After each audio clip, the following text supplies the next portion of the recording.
Hey nerds, I'm going to be doing a review of episode 13 of Luke Cage entitled You Know My Steez. And I'm not going to pretend like I'm super cool and knew what Steez was. I heard the phrase a lot before, but I had to just Urban Dictionary it.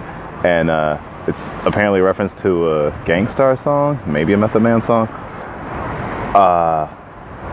Urban Dictionary isn't always the most direct source in terms of exactly where something came from, but regardless, it's your style, but with ease. So I mean, I guess you could say your natural style would be an easy way to put it. I expected at least an hour long episode, maybe even an hour and a half long episode. Got about 46 minutes, about one of the shortest episodes in the entire season. And I think that was okay, totally okay. And with Luke Cage's show killing off characters left and right, there aren't that many characters left by the end of this episode that we need to really linger on that many different people. Even though it still feels like we're lingering on a bunch of people before the episode is out. And unlike most other comic book shows or movies, the final fight, or the super fight, you could say, only lasts about 15 minutes. 15 minutes in this 46-minute episode, it is over, which is super interesting. Now, most of the most insidious things happening in this episode aren't even happening during this fight, but it's getting set up. And I am so happy that I was totally right with my prediction about Black Mariah and her coming out smelling like roses. Maybe just like with one rose plucked, because it is one of those perfect plot mechanisms that allows it so that even though she's saying, hey, Diamondback told me to have to cover up the Cottonmouth thing because he killed him.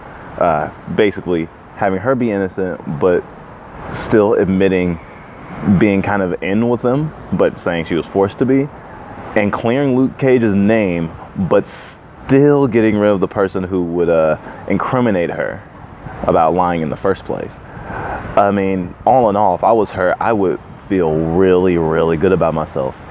But this episode was really good at snatching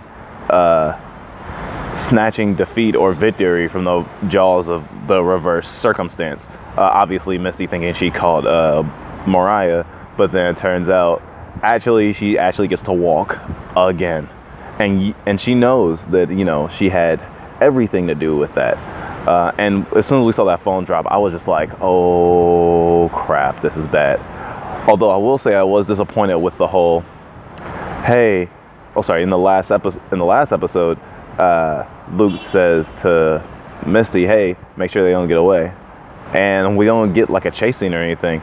And when this episode picks up, the whole crowd's outside and Misty's just trying to keep people back, which is like a good thing, but like there didn't seem to be any urgency in terms of the location of Shades and Mariah. It makes me wonder if they filmed something and they just cut it for time's sake.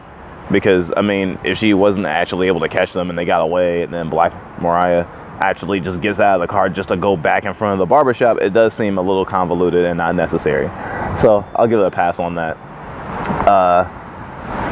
I'm glad Shades didn't die, even though he was pretty high on my Deadpool for a while now. Candace, sorry, I didn't name her until after she was dead, but Candace was kind of high on my Deadpool too. Especially considering her information was the most important part to her character. We didn't get to see any of her family. We didn't get to see any of her struggle apart from having had worked in the club and having to do this evil, dirty thing, thinking that she'll get killed if she doesn't.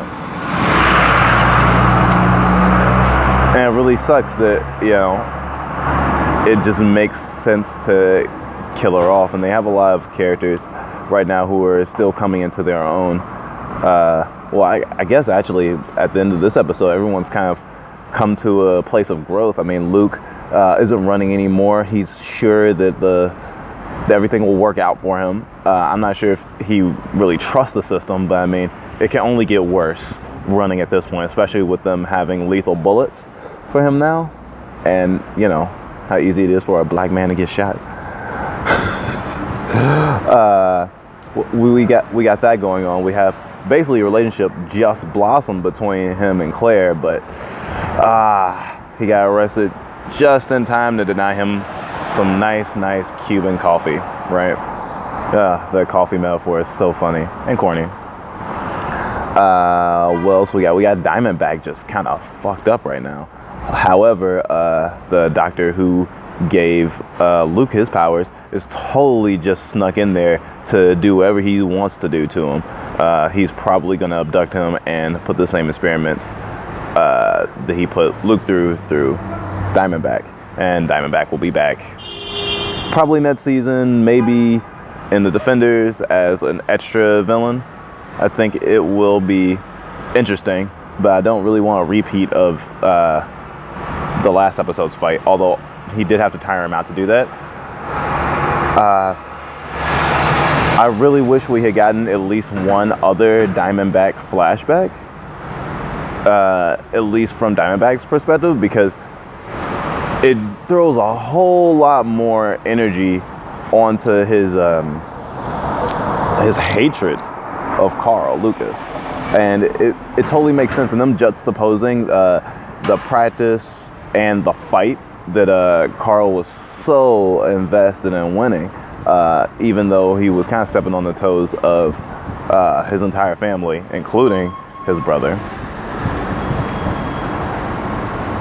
Juxtaposed with the present day fight, I think was great, and it did give some much needed, if only minuscule, sympathy to Diamondback, and really makes him more of a human character, seeing how he got to the point where he is right now, and just kind of being disregarded even by Carl in certain ways. I think when they fight again, it will be even more personal. I'm very interested in seeing how that goes, because they have the same powers and they have the same endurance. Then there has to be another variable that will swing the fight in either direction. Shades didn't do a whole lot this episode, but what he did was very important. He did do the fatal shot to the only person who could have nailed Black Mariah at this point. So we have to catch her on something later, basically, to get her. Even though Misty is totally invested in catching her, I don't think she'll be able to get her on the Cottonmouth murder. All the evidence is destroyed. That being said, I do like her character progression, and I do like that she got lucky being sloppy and just having that helping hand through Shades, and Shades actually not dying, even though he totally should have died. Black Mariah should have probably been 6 feet under by the last episode if Shades didn't live through the last one. I only say that because, I mean, if Diamondback had gotten away, he would have made sure that Mariah died, considering they were trying to parlay in the barbershop to help take him down. I don't really like them totaling the barbershop again, but I am interested in seeing what they turn it into. It would be cool if it was like just a place for vigilantes and such to gather. Although adding more comic book characters to this whole Netflix Marvel Cinematic Universe is probably going to be very calculated from here on out, considering I don't think they're going to add on any more new shows. But it will be interesting to see what,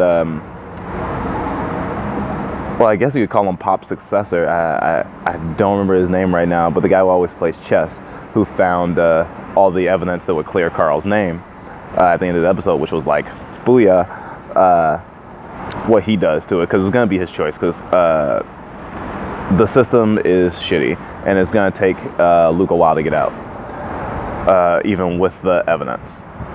However, I am interested in Misty's arc, because I thought she was going to quit being a cop and turn to a vigilante earlier this season, and now she's been given even more license to do such. But her friend slash boss has not kicked her off the force. She's like, you're one of my best detectives. So it's like, I don't know. I guess I really want her to hit another low, I guess. But I really want her to not necessarily be passive, but she just keeps getting wrong place, wrong time, or not the right information. Or, I mean, the whole trust thing between her and the inspector was a very interesting conversation. And I didn't even take into account that, hey, wait, she was doing this all secretly. She didn't tell anybody. But I think that was more from the whole, you know, there's dirty cops. There might be still dirty cops around. There's a lot less people to trust than I thought there were. I mean, given the same situation, I'm not sure if I would have done any different than Misty, unfortunately. Wow, that's a lot to cover. Wow. Luke Cage is over. My life now has a void. That in like a day will be filled up by the DC shows on the CW. So from one superhero to another. Can't wait for Luke Cage season 2, but I'm pretty sure we're gonna get Punisher season 1 or Daredevil season 2 or Daredevil season 3 before that ever happens. I don't know the schedules and what's gonna be released and what's been announced so far. But Luke Cage gets an A from me in terms of story, character arcs, drama. I'll give it a B- in terms of action, if only because it has a different feel for its action scenes, and it's shot and controlled in a very different way. And the point of it isn't like these super spectacular fights, which I think is the main reason why that fight in the first 15 minutes of this episode felt less like the end of a superhero movie or something, and more like the end of Friday, because like the whole neighborhood surrounding. And, you know, it's like, whoop his ass. The last thing, and it's connected to that, I'll mention, I thought it was very cool how Claire and Luke's relationship blossoms. And I felt really weird, and sometimes it feels kind of forced when you have a character who's supposed to be with one character leave a relationship that could have been working for a relationship that's kind of the same. What I mean is Claire had a kind of relationship with Matt Murdock, Daredevil, her lawyer friend, and that kind of disintegrated, and it disintegrated for many reasons, and I won't go into them all now. You can just watch Daredevil and you'll find out. But a big part of it was, you know, him not letting her in emotionally, and him trying to do a lot of things by himself. And it got me thinking, it's like Luke does a lot of things by himself, but he has accepted help throughout the series increasingly, and taking more responsibility for the things around him and what he cares about. But the fact that he doesn't even wear a mask, and that, you know, he let his life basically be determined by what he was trying to do that was good, even though he could have been on the run and protecting himself. I think that is so noble and so different than Matt, even though he is kind of lone wolfing right now and has been such for a while. Makes the character so much different, and I can definitely see why Claire can fall for Luke and didn't stay with Matt. I'm not sure if anyone else had like any negative feelings about the relationship, but I just wanted to put that out there just in case someone was thinking it, because I was thinking a lot until this last episode and this last fight, and I was just like, yeah, Luke doesn't hide in the shadows, but sometimes the shadows are good, but not everyone can use them. Whew. All right. I will be still posting videos, obviously. Don't know when this one will actually post, considering I'm only up to, I think, the 6th episode posted today. I was really ahead of the curve, so I can be posting these consistently. And I will probably be starting up on reviews for Walking Dead Season 7 when that comes out on the 23rd of October. Pretty hyped about that. Other than that, guys, thanks for watching, and keep watching Netflix MCU.